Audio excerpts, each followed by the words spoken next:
Hola, buenas noches, ¿cómo andan todos?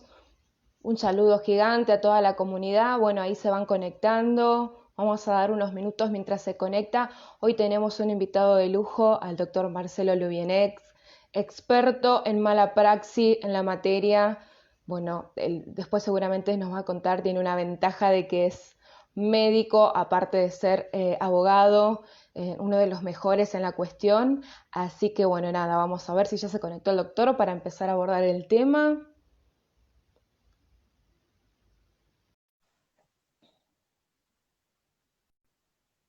Ahí le damos paso al doctor. Doctor, ¿me escucha? Hola, buenas noches, ¿cómo estás? Hola, ¿cómo anda, doctor? Bien, en primer lugar te quiero pedir disculpas que tuve que cambiar el horario por un problema familiar, así que te quería agradecer por, en lugar del diurno, hacer el turno nocturno. Nos tocó Sí, turno noche.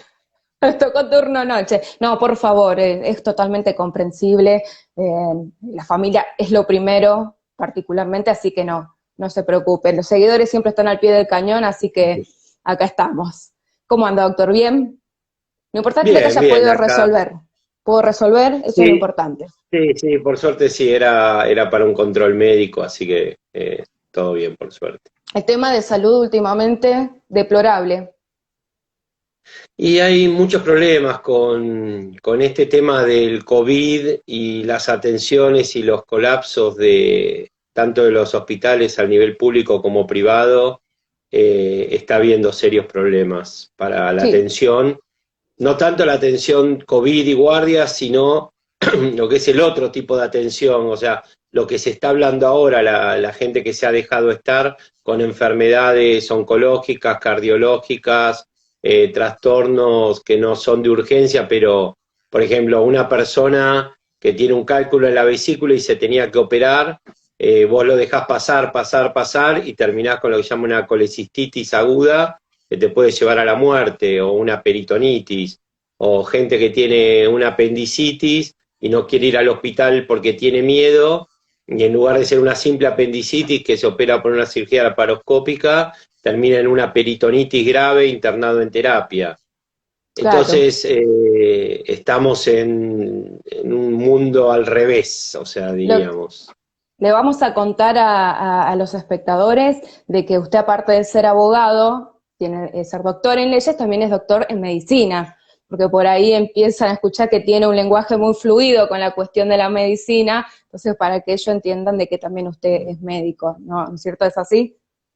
Sí, en realidad trabajé primero 17 años como médico, hice la especialidad de ginecología y obstetricia, después me dediqué a hacer guardias, y después, bueno, siempre me gustó la abogacía y me dediqué a estudiar, y creo que abogacía es una carrera que al que le gusta leer y tiene tiempo, no es tan difícil como la medicina. Sin embargo, hasta hubo materias que tuve que sufrir, porque más que muchos tuyos son estudiantes de abogacía, derecho internacional privado, digamos que me costó un poquito.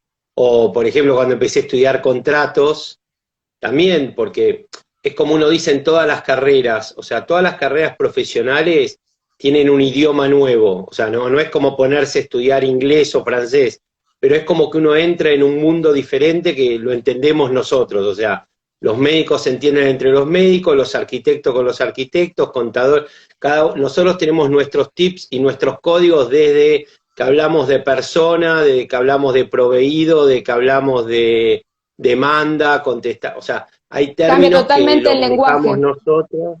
claro, cambia Claro, totalmente el son lenguaje. por eso, es lo que yo siempre digo con el abogado. Me gusta mucho esta charla de todos los vivos que hice porque sé que vos manejás mucho lo que son los estudiantes de abogacía y es lo que uno siempre sabe que es el semillero, o sea, es lo más importante que tenemos los abogados es tener a los futuros abogados, o sea, la gente joven que tiene ganas de empezar y yo quería hacer este vivo con vos como para explicar lo lindo, pero a su vez lo difícil que es seguir la rama de mala praxis, que para mí hoy por hoy es como una especialidad, o sea, no considero que cualquier abogado pueda agarrar un caso de mala praxis porque es muy difícil. Entonces, creo que lo más importante es primero formarse bien, primero aprender, después, para mí lo más importante para los estudiantes de abogacía es decidir dentro de esta rama de qué lado uno quiere estar. O sea, uno puede elegir como abogado joven entrar a una compañía de seguros y dedicar su vida a trabajar defendiendo, tanto sean clínicas como profesionales, o trabajar en forma independiente y estar del otro lado. Los dos lados Yo, son muy difíciles porque en ambos lados uno tiene que estar muy capacitado.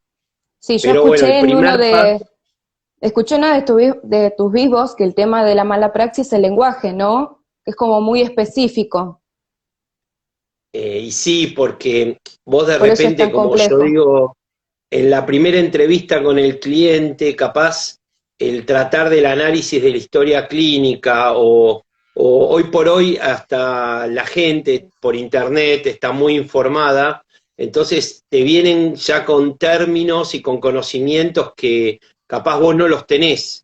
Pero ¿por qué vos no los tenés? Porque te vienen así como un baldazo de agua fría con el caso y la historia clínica y el análisis y te cuentan.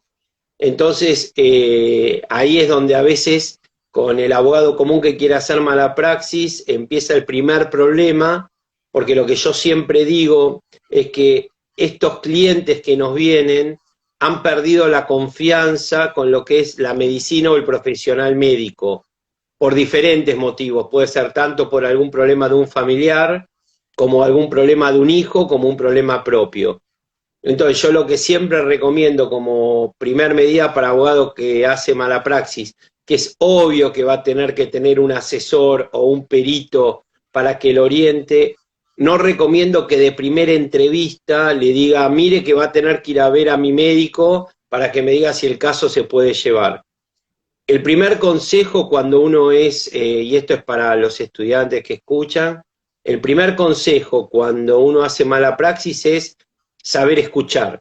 O sea, yo creo que la mala praxis es una rama como los abogados que hacen familia, o sea, es una rama en donde el abogado tiene que sentarse, concentrarse, saber que el tiempo que le tiene que dedicar a ese cliente es muy importante, no tiene que sonar el celular, no te tienen que interrumpir en esa entrevista, y vos en ese tiempo que tenés que aprender a escuchar, después de escuchar le tenés que demostrar al cliente que vos sabés sobre el tema, capaz no lo podés manejar profundamente los temas médicos, pero sí le podés explicar claramente y demostrarle que sos el mejor desde el punto de vista procesal, que eso es muy importante, en el sentido explicarle gráficamente cuáles son los pasos, cuáles son las medidas que vamos a hacer, cuáles son las cuestiones que hay que manejar, cuál es la importancia de la primera etapa, de la segunda etapa. Entonces, vos fíjate todo lo que uno puede hacer sin tener conocimientos médicos. Ahora, el gran problema que tenemos es que los abogados que hacen mala praxis, muchos, lo primero que hacen es, pero me lo tenés que ir, que te lo tiene que ver mi médico legista. Yo lo que Claro. digo es, yo lo que digo es, la mejor defensa a eso es que vos, cuando uno orienta hacia el caso y convence al cliente, que es lo más importante, porque para todo el que estudia abogacía o empieza, lo más importante es poder captar al cliente, porque si el cliente se va y no vuelve más, por eso a mí un viejo profesor me decía que lo mejor es la segunda reunión, no la primera. Entonces, lo que es importante es eso, hablar con el cliente, y lo que yo hago, que es algo personal, profesional, es yo cobro un adelanto de gastos. O sea, yo si voy a agarrar el caso, obviamente hay que evaluar el caso, hay que evaluar capaz las condiciones económicas del cliente, en donde vos en la entrevista indirectamente podés ir preguntando, pero usted de qué trabaja, o de qué trabajaba su esposo, o cuáles son sus ingresos, si uno va a dar. Entonces uno va manejando Viendo el más o menos que panorama. el Ah, número se van haciendo indirectamente, entonces uno No es lo mismo que una mujer te diga, estoy desempleada, vivo en la Villa Fiorito, que de repente te diga, bueno, mi marido era era CEO de YPF, entonces uno va Claro, evaluando, pero yo creo que es muy importante hablar del cliente con respecto a lo que es un adelanto de gastos. Muchas veces se puede hacer que ese adelanto de gastos incluya lo que es tu perito, o sea, vos lo que podés decir es, yo por agarrar el caso cobro tanto, tenés que tener una cierta idea, vos más o menos, uno como abogado tiene que oler que hay un daño, que hay una responsabilidad no llevada, o sea, ¿por qué? Porque a mí el perito lo que me va a hacer es orientar sobre cómo fue el daño, pero el claro, daño lo voy a tener yo, o sea, y te explico claramente, yo lo que voy sí, a tener que ser como abogado es, yo voy a tener un hecho puntual, una persona se fue a operar de la vesícula y voy a tener un resultado dañoso, se murió. Mi trabajo como abogado va a ser buscar el nexo de causalidad entre ese hecho puntual y ese resultado. ¿Cuál es la ventaja que tengo yo como abogado? Que ya tengo el resultado que el médico no lo tenía. claro, Ahora bien, las personas pueden morir, pero a mí en tantos años de trabajar en civil me he dado cuenta de que si uno prepara un buen caso y uno se hace conocido, los seguros terminan pagando en civil. Diferente es en penal, que es otra rama independiente que algunos abogados pueden querer seguir, que yo tengo entendido que usted no honestamente yo hace, no ¿no? lo hago. Penal. Ahí Yo está, no hago sí. penal, eso no quita que no tengo abogados que trabajan para mí, porque uno con los años, lo que yo voy haciendo es distribuyendo, me entran tantos casos, yo lo que hago es a veces distribuir con otros abogados que Claro, tengan ganas de trabajar, que por ejemplo yo le digo, bueno, mira, tengo este caso, hay que hacer esta demanda, lo que hago yo es le digo, mira, vamos a asociarnos, ya con ponerte en la demanda ya generás honorarios. claro. Entonces, al abogado que quiera hacer mala praxis, a veces es más práctico, como yo tengo algunos chicos jóvenes, ir aprendiendo con alguien que tiene experiencia y a la vez que ya hiciste 4, 5, 6 demandas, ya después te podés largar solo. O sea, al margen de que esas 5 demandas que hiciste en algún momento las vas a cobrar. O sea, es Claro. como, yo cuando empecé a trabajar y le decía a mi esposa, le decía, bueno, es como tener un fondo de inversión. O sea, y mi mujer me decía, pero yo como hoy. Le digo, bueno, está Sí, bien, ya bueno, vamos a comer. Ese claro. es el gran problema que tenemos los abogados civilistas. Llega un momento que haces la El rueda, círculo, claro. pero, pero al Mientras tanto hay principio que aguantar. es bastante complicado. Entonces, lo que yo digo es, al principio cuando uno, porque a mí me pasó, uno cuando recién se recibe, se encuentra que los conocimientos que le dio la facultad no son necesarios para el ejercicio profesional. ¿Qué quiere decir? Uno puede ser un muy buen estudiante de derecho, pero puede ser un muy mal abogado. O, consejo que yo doy, muchas veces uno quiere entrar con abogados que ya son añosos, viejos, con experiencia, pero tienen vicios que a veces uno aprende esos vicios que no están bien. Entonces a veces es muy difícil. Por ejemplo, yo tomo una abogada joven recién recibida y yo tengo ya 15 años haciendo mala praxis. Yo voy a tener mis vicios. Entonces está en el abogado joven saber qué cosas están bien y qué cosas están mal y tomar lo bueno y no lo malo. Eso no quiere decir que la abogada me pueda venir a mí a decir cómo hacer mi trabajo bien. O sea, lo que Por yo estoy supuesto. diciendo que ella tiene que mejorar depende de las cosas que yo le enseño bueno y lo que ve que yo hago malo, que hay muchas cosas que muchos abogados hacen mal de vicios, qué sé yo, por ejemplo, yo estaba con un abogado muy importante que de repente presentaba las demandas a pesar de que en la mediación no había incorporado a un demandado. Entonces yo de repente, como había aprendido eso, yo, aunque el médico a mí no me había venido a la mediación, presentaba la demanda igual. Y un día me choqué con una pared, o sea, que pasás vergüenza con el juez y con el cliente porque te mandan todo de vuelta porque vos tenés que primero cerrar bien la mediación, porque es como yo digo, la mediación a mí lo que me sirve de lo que aprendí con tantos años, cualquiera que diga que se puede hacer rico o ganar con las mediaciones está mintiendo. la mediación, en realidad, cualquier abogado lo que le sirve es para integrar a las partes que yo quiero demandar, para darme cuenta si estoy citando a alguien que no corresponde, porque en la media, yo puedo, por ejemplo, citar a... Eso, las ¿Cómo te puedo partes. explicar? Puede ser las Pero, privadas, sí, pero, por ejemplo, yo puedo citar a una clínica en la mediación, sí, perfecto, porque digo, sí. bueno, cito a la clínica. Cuando viene la clínica me dice, yo vengo, usted me citó, pero en realidad el profesional a mí me alquilaba el quirófano solamente para venir a operar, yo se lo alquilaba. No es Entonces vos responsable. ahí, sobre el daño que tuvo el paciente, como el profesional no era dependiente de esa clínica, me están aclarando que yo no lo sabía. Entonces, ¿a mí qué me sirve? Cuando yo hago la demanda, previo, yo le pido a la mediadora que desista de ese demandado para no presentar.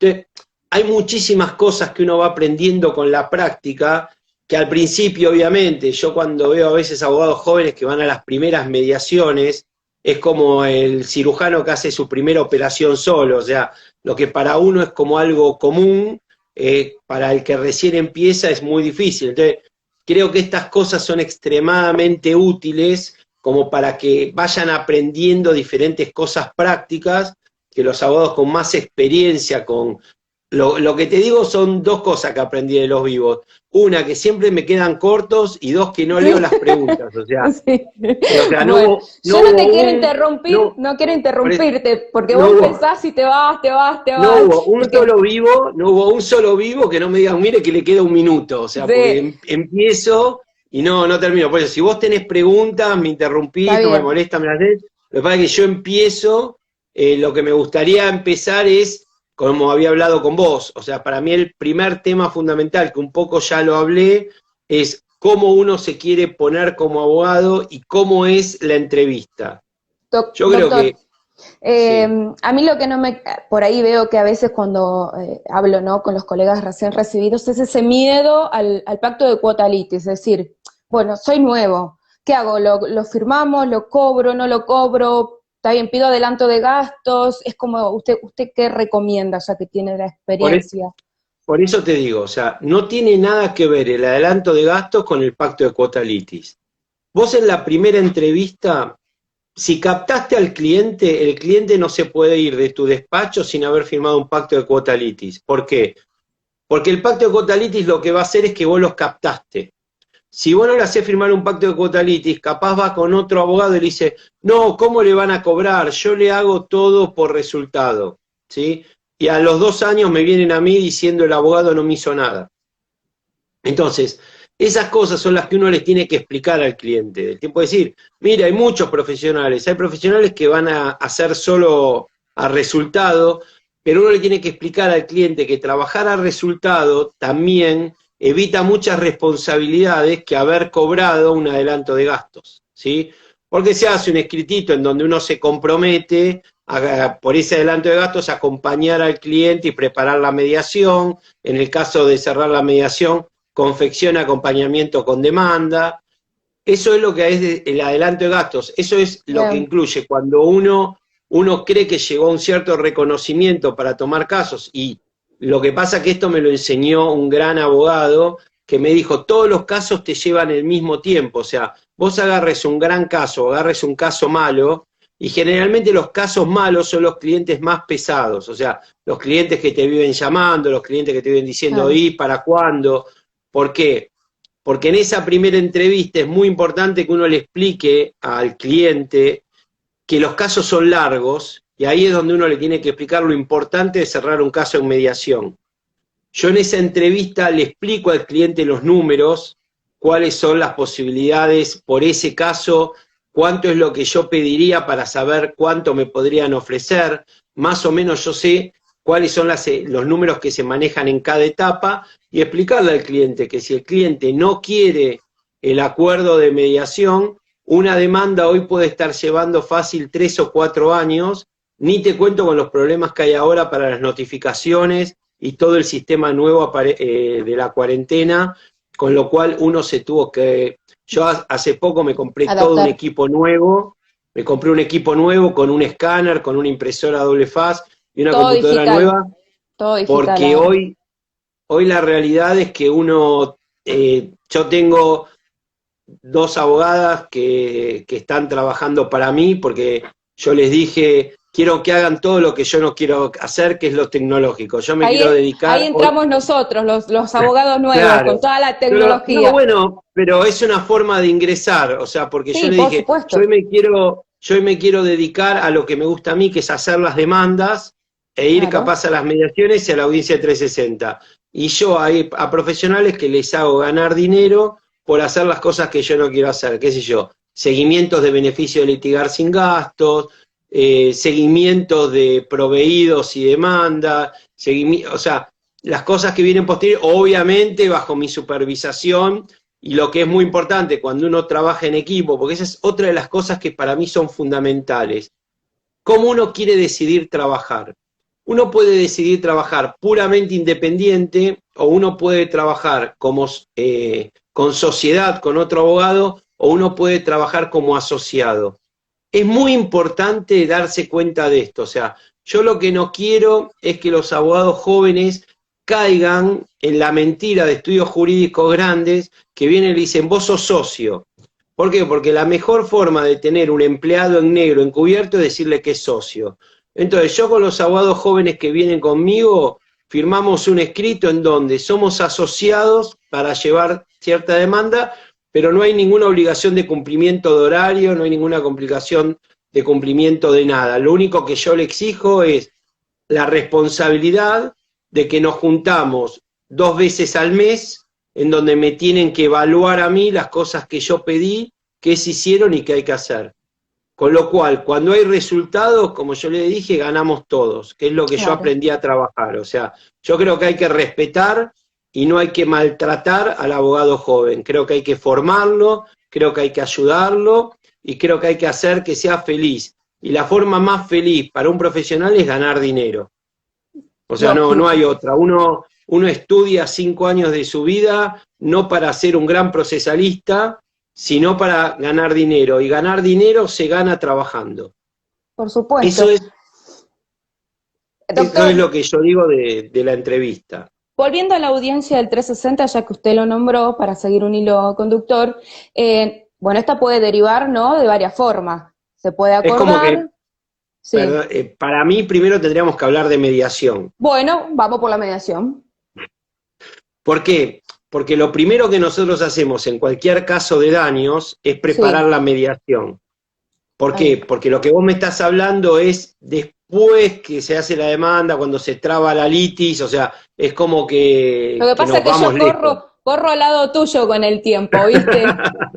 No, lo que pasa es que vos ya vas manejando el tiempo que yo no. Sí, sí. Así que Es que no, usted, lo yo lo que primero es, siempre digo que ustedes tienen tantos conocimientos, obvio, por ser experto en la materia, que se empiezan a ir por las ramas. Entonces yo ahí es donde meto la ah, cuchara como para decir, bueno, volvamos al objetivo. está bien.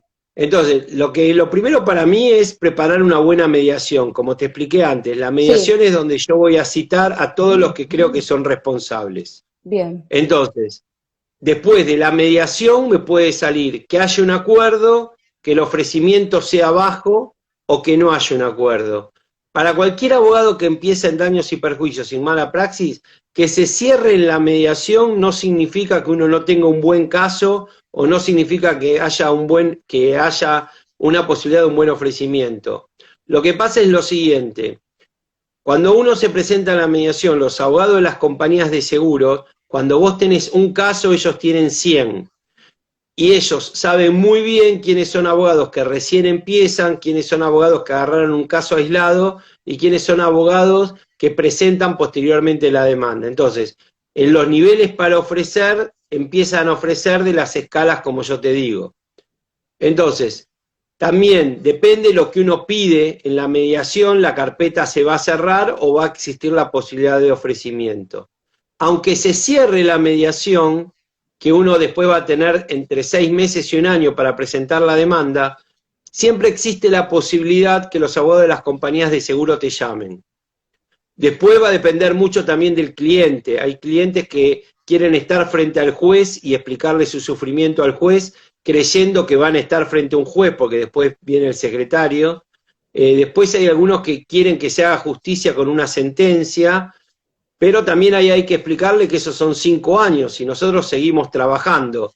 Entonces ahí es donde uno puede estar hablando de que va a haber ese adelanto de gastos, va a ser hasta la etapa de cierre de mediación, y si no se hace, que hay dos situaciones, una, que haya un ofrecimiento y el cliente no lo acepte, o que no haya ofrecimiento. Si no hay ofrecimiento, es como yo como profesional me estoy haciendo cargo.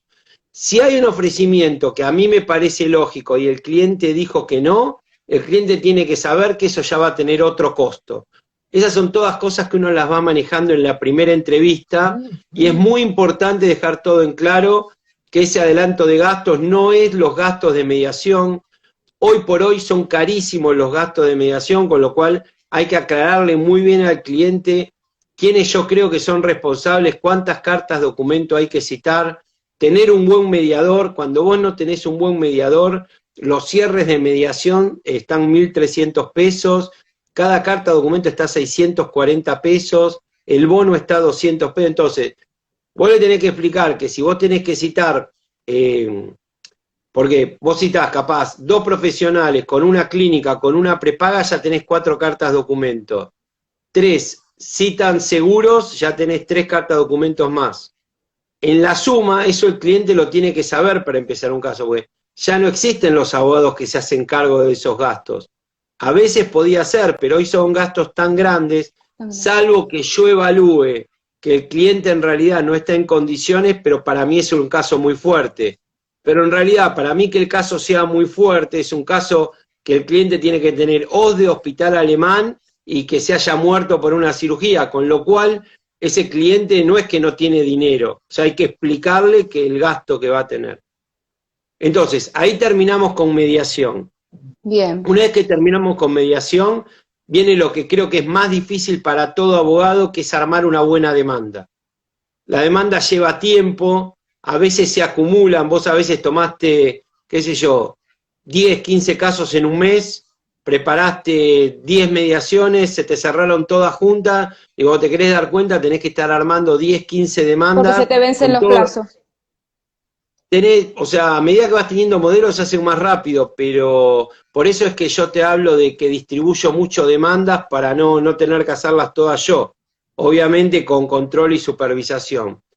Después consejo, cuando trabajan con algún abogado como asociado, como socio, firmen algún escrito en donde cómo se van a hacer cargo, por ejemplo, en el caso de que se separen, quién se va a hacer cargo de la cuota litis, o sea, y después hay algo que yo enseño siempre, cuando uno presenta la demanda, cuando uno va a cobrar, que es una de las cosas más importantes, cada etapa del proceso genera honorarios.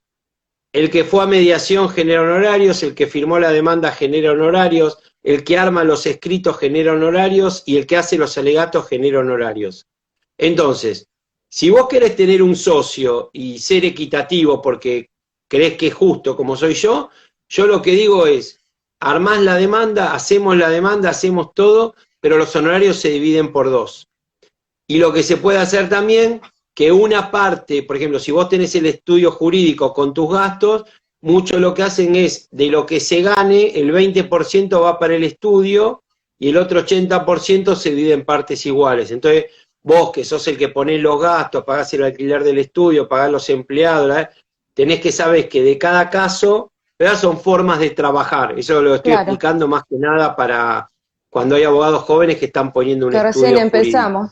Doctor, a mí a veces se me ocurre, ¿no? Estuve pensando algo práctico, me toca a mí un caso, viene el cliente.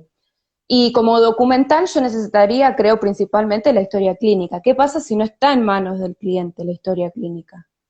Por eso, ahora hay un problemita que tenemos con la nueva ley del derecho del paciente, que te dice que las clínicas o los hospitales tienen la obligación de dar la historia clínica. Hay un viejo mito que siempre dice que es la posibilidad de cambios, que se pueda cambiar la historia clínica. Es un mito, es como que dice, las brujas no existen, pero que las hay, las hay. El secreto es el siguiente, no existe una clínica que sea importante o un sanatorio importante que no tenga un departamento médico legal para cualquier conflicto que haya con una muerte o un problema. Lo que te quiero decir es, desde que hay una situación conflictiva, un paciente se muere, hay cualquier problema, esa historia clínica va al análisis del departamento legal. Entonces, ¿se puede cambiar la historia clínica? Y ahora dicen que con la historia informática en PDF es más difícil, pero cuando era la historia clínica a papel, agarrabas a todos los médicos que firmaron, cambiabas todo, pero no es legalmente y frecuentemente lo que se hace. Entonces, hay dos formas de hacer. Una, vos podés hacer una nota como abogado, firmándola, exigiéndole a la clínica que en el plazo de 48 72 horas entreguen la historia clínica, que es un derecho para darla, a veces cuando es el paciente o cuando son familiares por un óbito. Lo segundo que yo hacía muy frecuente hasta todo este tema de la cuarentena, que es hacer lo que se llama una diligencia preliminar. Lo que tiene de bueno la diligencia preliminar, que hay que explicarla bien, porque si no te viene rebotada para el secuestro de la historia clínica, es que vos conjuntamente con el secuestro, vos le podés estar pidiendo al juez que, teniendo la matrícula del profesional, te permite elevar un oficio al Ministerio de Salud. Entonces, con el Ministerio de Salud, a mí con esa matrícula y el nombre y apellido, lo que me va a dar es el DNI y el domicilio de ese médico. Aunque a veces me ha pasado a mí, el Ministerio de Salud no quiere dar esa información. Pero ya teniendo el DNI, lo que puedo hacer es pedir un oficio al RENAPER, y el RENAPER a mí sí, como abogado, me va a dar el domicilio. Ahora bien, no hay nada más difícil que conseguir el domicilio real de un profesional. No hay nada más difícil. Me ha pasado a mí en un montón de mediaciones. Yo lo que hago muchas veces, que mis clientes son felices, yo me manejo mucho por WhatsApp, y lo que yo hago es mando las cartas de documento, y si el mediador a mí me da la alegría de que todos estuvieron notificados, yo lo que hago es le aviso a mi cliente que esté tranquilo, que están bien notificados. De ahí a que vengan o no vengan es otra cuestión, pero para mí que ya estén bien notificados es importante. Después hay algo muy nuevo que se está para estudiar, que es muy bueno para los estudiantes, porque yo he hecho un trabajo sobre eso, es el artículo 36 del Código Civil, que iguala el domicilio real al profesional. Eso es fundamental para cualquier abogado que hace mala praxis. ¿Por qué? Porque yo, en lugar de mandar la carta documento al domicilio real del médico, lo puedo mandar a su consultorio o a donde trabaja. Ahora, ¿qué es lo que me exige a mí el derecho para que esa carta documento tenga valor? Que el hecho, ¿sí?, se haya producido posterior al año 2015, posterior a agosto del 2015. A la reforma del código. Que el médico haya estado trabajando en ese lugar al momento del hecho y que continúe trabajando al momento de ser citado. Si cumple con esos tres requisitos, vos podés tener en cuenta como que estuvo bien notificado. Ahora, hablás con los mediadores y te dicen que todavía todo es muy nuevo, que hay que ver qué deciden los jueces.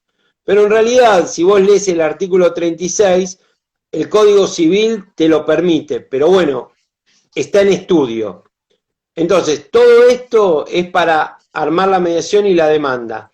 Cuando uno arma la demanda, lo más importante, que ahora voy a llegar a lo que vos me habías preguntado de la 360, lo más importante es que en el objeto esté muy claro. Por eso es muy importante el mediador que uno elige, porque cuando los ven así a ustedes como abogados jóvenes, hay mediadores que hacen cualquier cosa en las actas.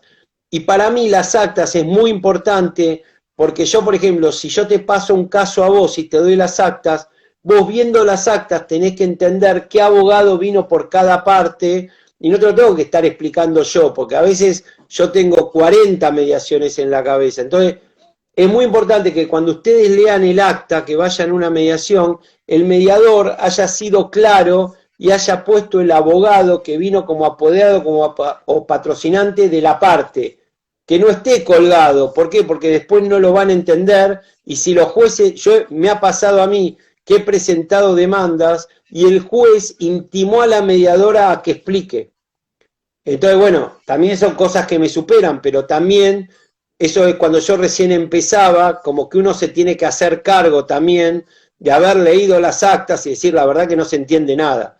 El problema es que cuando después los mediadores son muy sensibles, y si son sensibles conmigo, me imagino con un abogado joven. O sea, por eso digo que siempre es muy importante tener un mediador que sea prolijo y que haga bien las actas. Entonces, una de las cosas más importantes de la demanda que tienen que tener en claro, para mí, es el objeto.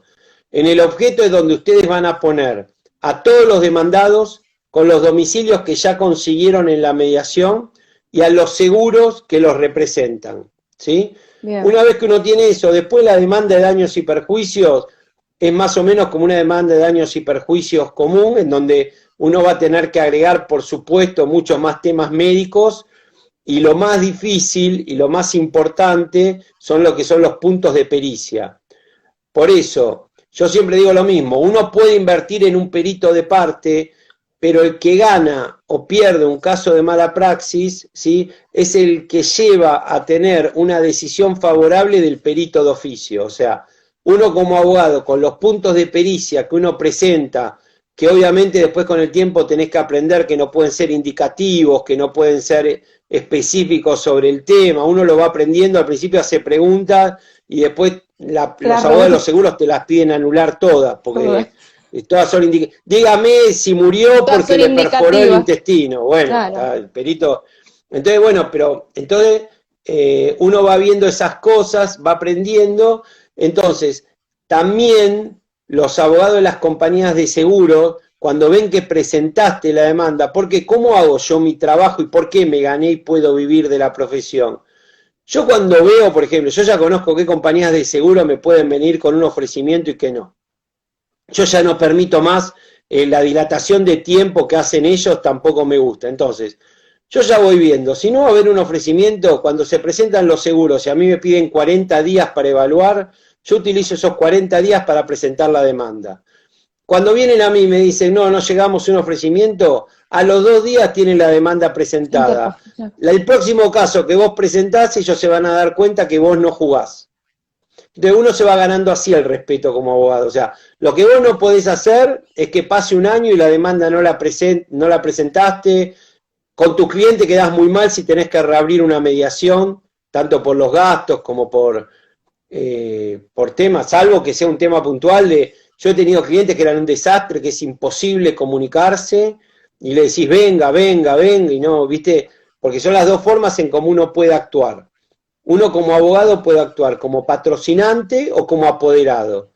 Como apoderado es mucho más cómodo, pero tenés 100 veces más responsabilidad que como patrocinante. Si vos me preguntás cómo me gusta trabajar a mí me gusta trabajar como patrocinante y que el cliente tenga la responsabilidad, ¿sí?, de saber que tiene que venir cada vez que hay que firmar un escrito y que participe en su caso. Cuando uno actúa como apoderado es mucho más cómodo porque puedo firmar todo yo, pero también tenés 10 veces o 100 veces más responsabilidades. O sea, sobre cualquier problema, lo que te va a venir del juzgado, te va a decir, doctor, usted era apoderado, fue usted el que no presentó el escrito.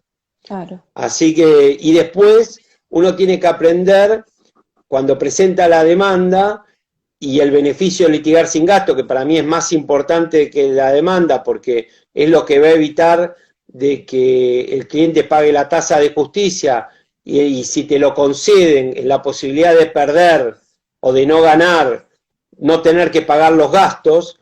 ¿Por qué digo esto que es importante? Porque si uno se presenta a tu querida audiencia de 360 con un beneficio de litigar sin gastos ya otorgado, los seguros saben que ganen o pierdan van a tener que pagar.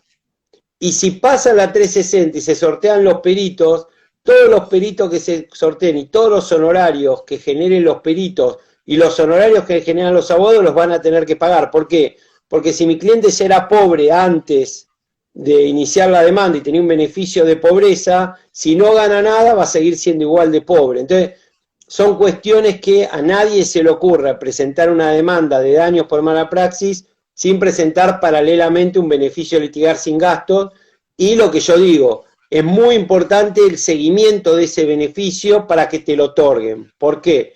Porque hasta la 360, si a vos se te cae, podés presentar otro. Pero si a vos se te llega a caer el beneficio posterior a la presentación de 360, no tenés posibilidad de presentar de nuevo y tu cliente tiene que pagar las costas. Ahora, si llegás a un arreglo, obviamente siempre la tasa de justicia la va a pagar el seguro, ¿sí? El seguro de Doc- mala praxis de los médicos. Y Doctor, en con la respecto al... 360, Ay, perdón, sí, siga, siga. no, no, no, No, no, no, dale, dale, dale.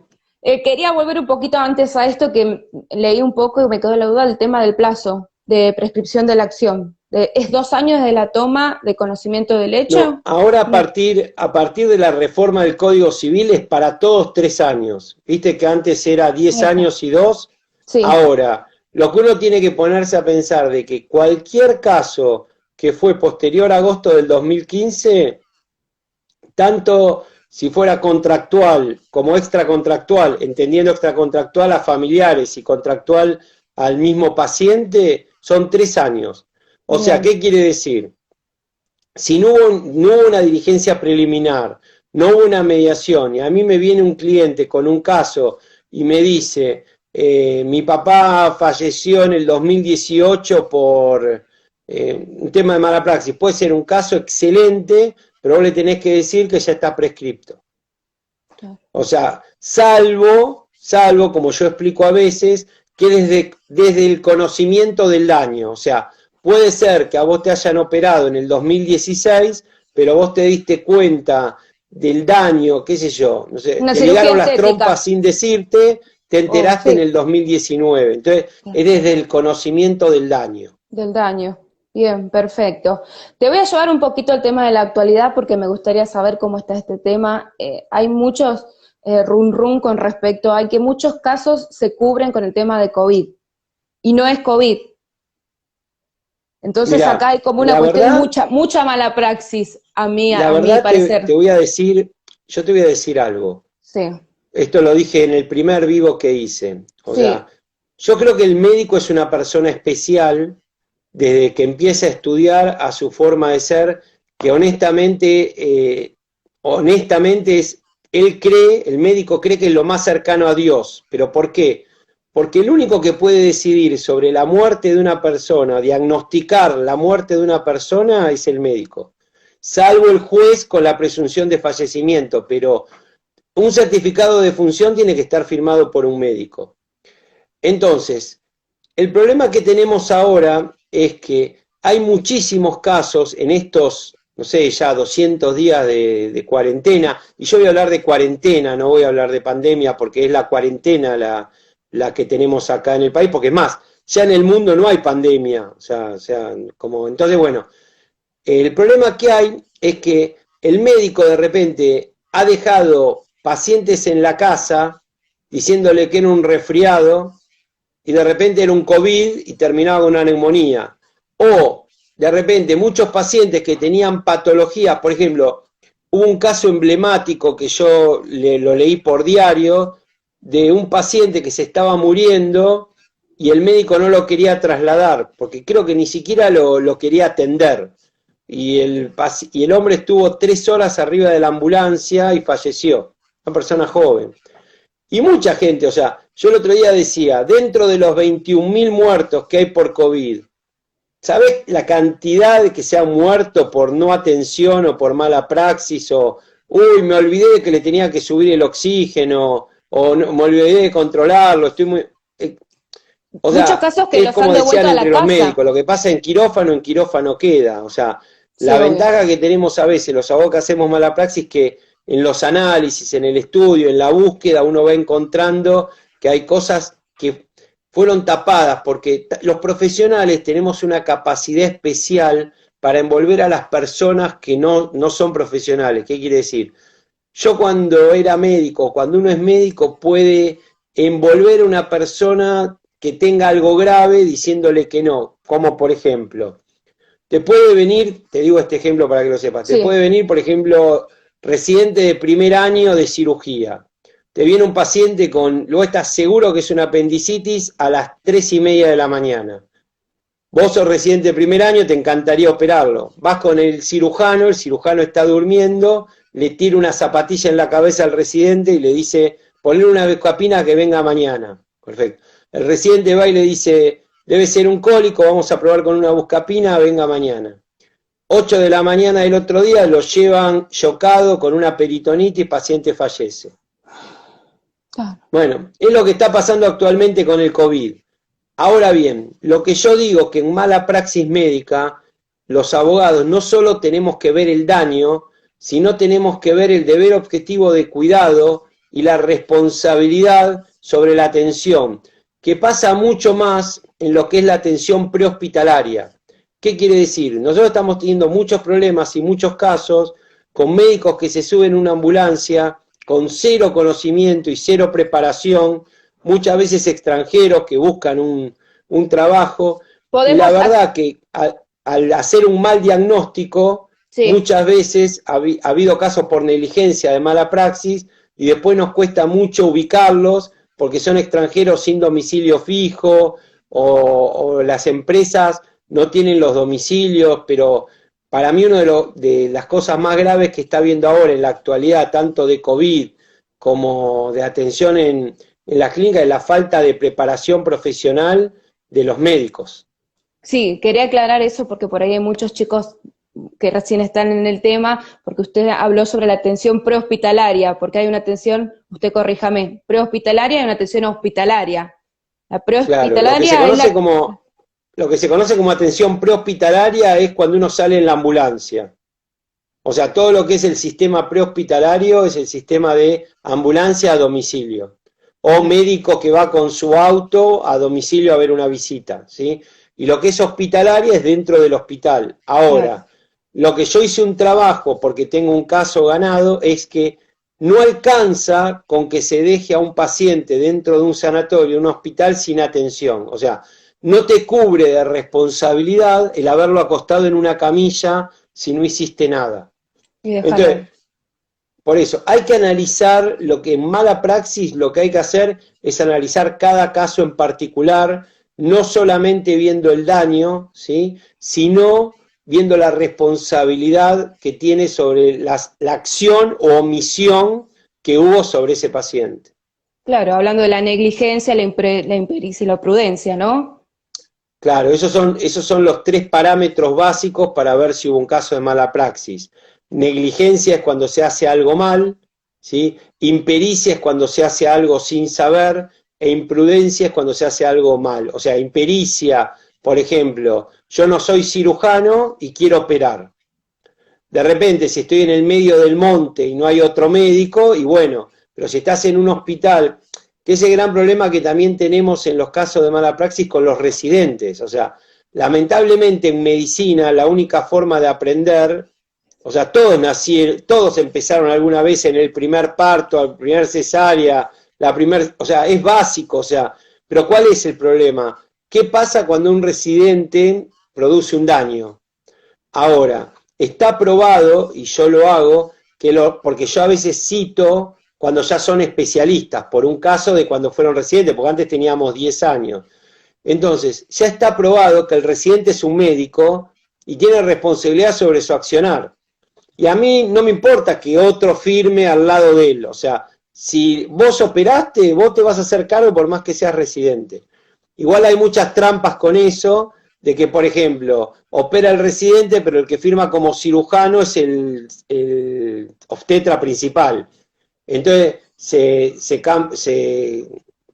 protegen con eso, pero hay pequeñas trampas. Por ejemplo, yo en un caso que gané de esa forma, lo que hice es, cité como testigo a la instrumentadora y a la enfermera que declaren bajo juramento quién había operado.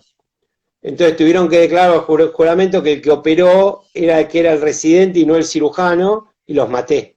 Bueno, esas son formas en cómo se gana un caso. Pero en ese caso era un caso penal.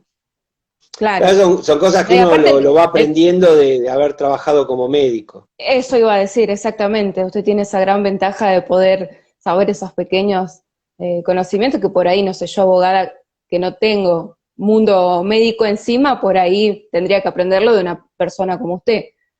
Por eso, lo importante, yo te explico lo importante para cualquier abogado joven, ¿sí? Lo importante no es lo que sabés, sino lo que el cliente cree que sabés. O sea, vos lo tenés que convencer al cliente de que sos la mejor. Si vos conseguís al cliente convencer que sos la mejor, después vas a poder llamar a alguien para que te ayude. y lo mejor es, como te dije al principio, es saber escuchar, ¿sí? Que el cliente se dé cuenta que le estás prestando atención, que nadie entre a tu despacho en el momento que tenés la entrevista, que tu celular no suene o lo apagues, que el cliente vea que en ese momento, en esa hora, es lo más importante para vos. Entonces, ahí vos vas a captar al cliente. Ahora, si vos sos una abogada que desde que entra el cliente está sonando tu celular, la secretaria del despacho o algún asociado entra para preguntarte algo, lo estás perdiendo.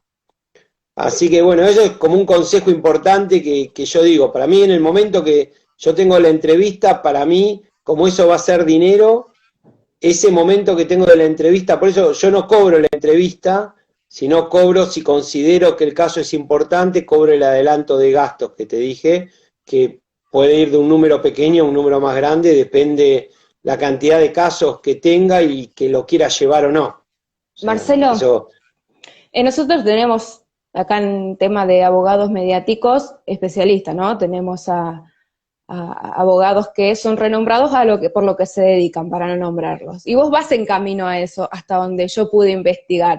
A mí me gustaría que sintéticamente nos cuentes algún caso emblemático tuyo que diga esto me marcó, me gustó, no sé, gané mucho dinero, o bueno, algo así el cortito, mejor... porque ya estamos a 10 minutos de cerrar. Ah, bueno, 10 minutos es un montón, muchas veces me lo Sí. dicen esto al minuto. O sea, No, no, pero mira, como vamos el mejor, siempre cuento lo mismo, el mejor caso que yo tuve, el secreto es que cuando uno recién empieza cree que tiene el mejor caso y que te van a dar una fortuna, que vas a ir a mediación y yo una vez, por ejemplo, le dije en una mediación, lo único que me hubiera gustado a mí escuchar del médico, que aunque sea le pida perdón.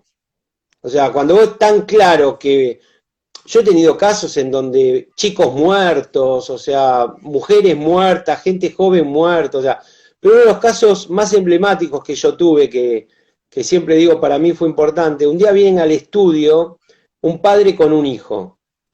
Obviamente las entrevistas sobre casos de mala praxis, cuando todavía no era independiente, tenía que responder al estudio, pero lo llevaba yo, estoy hablando ya hace muchos años, 12 años más o menos. Me viene un padre con un hijo y me dicen, no, queremos hacer un caso por mala... Me empiezan a contar, no, porque mi mamá falleció. ¿Cuándo falleció? Ayer. Yo ya dije, esto viene, todavía, viste, lo que nosotros en medicina llamamos cadáver caliente, o sea, viste, digamos cuando es muy, muy rápido. muy doloroso aparte, la situación muy, Claro, muy o sea, pero sensible. ya, o sea, como que ya nos habíamos hecho conocido como estudio jurídico, que es lo otro que yo digo, a veces cuando vos tenés una buena página y te posicionás bien, también sirve, porque la gente se mete por internet y capta así. Entonces agarro y le digo, bueno, cuénteme, o sea, empiezo a escuchar, obviamente, y me cuentan, empiezan a contar sobre la madre, que habían llamado 4 veces al sistema de ambulancia, 3 veces la habían dejado en la casa con hiperglucemia, el último médico centroamericano con 600 de glucemia le había dicho que tome mucho líquido y que se quede en la casa. Bueno, ya el cuarto, como estaba chocada, la termina llevando a una clínica. En la clínica también la dejan estar. Bueno, el hecho es que fallece. O sea, después de 2 días que le dieron vuelta, fallece.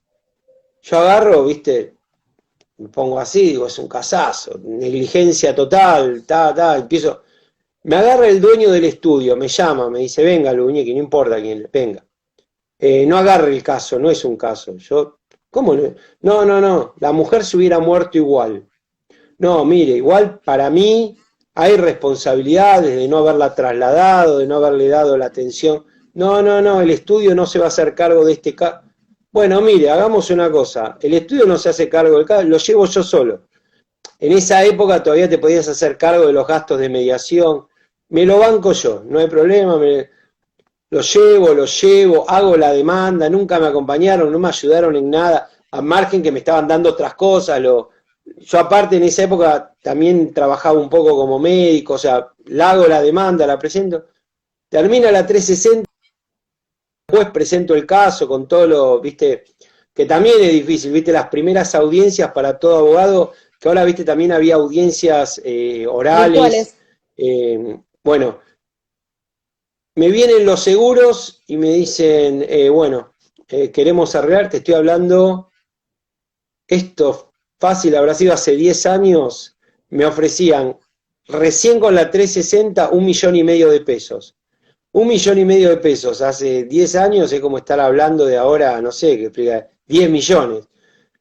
Bueno, Mínimo. hablo con los clientes, yo no tenía ni idea, yo te explico una cosa, en ese momento no tenía ni idea cómo se hacía un convenio, no tenía idea, decir que tenía una abogada buena onda que me dijo, no, decirle que lo hagan ellos, vos no lo tenés que hacer, como que había buena onda y todos se querían quitar de encima el caso. Bueno, había 25 partes, después el dueño del estudio me terminó pidiendo disculpas, pero bueno, obviamente tuve que participar al estudio, Y sí, obviamente. Por eso digo nobleza obliga. que uno tiene que ver muy bien con quién trabaja, cómo trabaja, que las cosas sean claras. O sea, yo lo participé por respeto, pero bueno, el que ganó casi... Y bueno, y ahí fue donde después uno va haciendo sus reservas, creo que es muy bueno invertir, o sea, como yo te digo, a veces, aunque tengas una habitación de 2x2, que sea tu habitación, a veces es bueno invertir en alguien que te haga procuración, hay que invertir. Si uno quiere ganar, tiene que invertir. Esto es como me enseñaban a mí, que venían los inmigrantes, que aunque tenían hambre, se ponían un escarbadiente para que crean que habían comido. O en la película, viste, la lista de Schindler, que el tipo estaba muerto de hambre, pero agarraba y los invitaba a todos. O sea, uno como abogado, por ejemplo, vos ahora me ves así, con pullover, pero yo cuando voy al estudio, No, por camisa, corbata, supuesto. traje, en verano, en invierno, o sea, Fundamental. afeitado, o sea, acá porque Sí, sí, estamos sí, 8 de sí, la sí. noche, esta cuarentena me Obvio, está matando, lógico. me hizo A engordar todo el 10 mundo. kilos, A todo el mundo. pero yo creo que uno tiene que ser y parecer, o sea, yo creo que eso también es muy importante para mí en las entrevistas, al cliente también lo comprás con tu presencia, con tu prolijidad, tu forma de hablar, o sea, tu Con la tranquilidad, o empatía. sea, hay muchas cosas, el tener tu tarjeta para darle al cliente y decirle, tenga mi tarjeta, o sea, hay pequeñas cosas de inversión que llevan a ganar. Pero bueno, Lógico. eso está en cada uno. Hay otros que le gusta trabajar diferente y no lo... está en cada uno. Marcelo, Pero nos bueno, queda un minuto, con toda la mm, furia, minuto y medio. Yo lo primero que voy a hacer bueno. es agradecerte antes que se corte, porque si no quedo siempre en babia. Te agradezco de corazón No, que nos hayas desasnado este tema, porque en algún momento nos va a tocar, nos puede llegar a tocar. Bueno, si no, no lo resolvemos, lo mandamos con vos, pero no, vos sabés este, que con este tema de los vivos, que ya hice varios, o sea, porque así como me conecté con vos, me han caído varios. En realidad lo que me han caído es varios abogados que me los han pasado los casos a mí, porque como yo digo, o sea, estar en el tema de mala praxis es como estar en una pileta de waterpolo. Viste que todo es 3 metros, o sea, vos estás siempre flotando, o sea, entonces no te da tiempo al respiro, o sea, son todos casos difíciles, o sea, porque es todo un tema es muy complicado el de mala complejo, praxis, pero bueno, a sí, mí me encanta. es muy complejo. Así que bueno, nada, agradecerte por parte de toda la comunidad, por ser tan explícito, tan sencillo, nada, me encantó y ojalá podamos repetirlo de nuevo porque una Bueno, hora no nos alcanzan. Quería hablar de un montón de cosas y quedaron en el tintero. Así que bueno, nada, no, por te favor, dejo y un abrazo. mandale mis saludos a todos los abogados mediáticos que conocés, que yo también los conozco. No, sí, no, bueno, pero viste, yo quiero que empiece a sonar tu nombre porque conozco de tu No, trabajo, así que bueno, nada, vas muy bien perfilado y bueno, te felicito por eso. bárbaro. Muchas gracias para lo que necesites, te puedes comunicar conmigo. Igualmente, bueno, un saludo a todos, ya Bueno, en 5 segundos se corta. Gracias, Marcelo. bueno.